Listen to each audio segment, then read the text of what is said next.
নিৰ্বাচনী বতৰ হয়, কিন্তু হলেও নিৰ্বাচনী বতৰৰ কথা বিশেষকৈ মই নকওঁ। এটা কথা মনত পৰে, হিমন্ত বিশ্ব শৰ্মা চৰকাৰে কৈছিলে যে জুবিন গাৰ্গক ন্যায় নিদিলে ভোট দিব নালাগে। এতিয়া তেখেতে আজি নিৰ্বাচনত ভোট কেনেকৈ বিচাৰিব, সেইটো আমাক প্ৰশ্ন লাগে। মুখ্যমন্ত্ৰীয়ে প্ৰশ্নটো উত্তৰ দিয়ক যে তেখেতে যে কৈছিলে যে আমাক যেতিয়া ভোট যদি আমি ন্যায় দিব নোৱাৰো, আমাক বিজেপি চৰকাৰক ভোট নিদিব। সেইকাৰণে হিমন্ত বিশ্ব শৰ্মাক সুধিছো যে জুবিন গাৰ্গক ন্যায় পামনে? এতিয়া 9 তাৰিখে আমি ভোট দিব লাগিব। এতিয়া ভোট দিয়াৰ আগত আমি ন্যায় পাম নে নাপাম, তেখেতে আমাক উত্তৰটো লাগে। আজি আমি নিৰ্বাচনৰ বতৰত যদিও আমি ঘূৰি ফুৰিছো, দেখিছো ৰাইজে ভোট বিচাৰি ফুৰিছে, চাৰিওফালে তুংগত উঠিছে। যদিও তুংগত উঠিছে, আমি এটা কথাই আমাৰ হৃদয়ত খুন্দিয়াই আছে। এইটোৱে খুন্দিয়াইছে যে আমাৰ হিয়াৰ আমঠু জুবিন গাৰ্গৰ অকল অসমৰে নহয়, ভাৰতৰ তেখেত এটা হিয়াৰ আমঠু আছিলে। সেই হিয়াৰ আমঠুজন এতিয়া বিহু বতৰ আহিছে, আমাৰ চকুৱে চকু পানী ওলাইছে। সকলো অসমে কান্দিছে যে জুবিন গাৰ্গক ন্যায় লাগে, ন্যায় লাগে, ন্যায় লাগে। তাৰ বাহিৰে আমি একো দেখা নাই।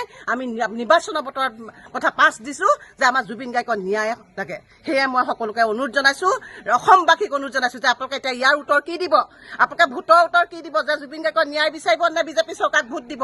তেখেতসকলে ৰাইজেও আমাক উত্তৰ দিয়ক, আৰু হিমন্ত বিশ্ব শৰ্মাই আমাক ইয়াৰ উত্তৰ সোনকালে দিব লাগে। ধন্যবাদ।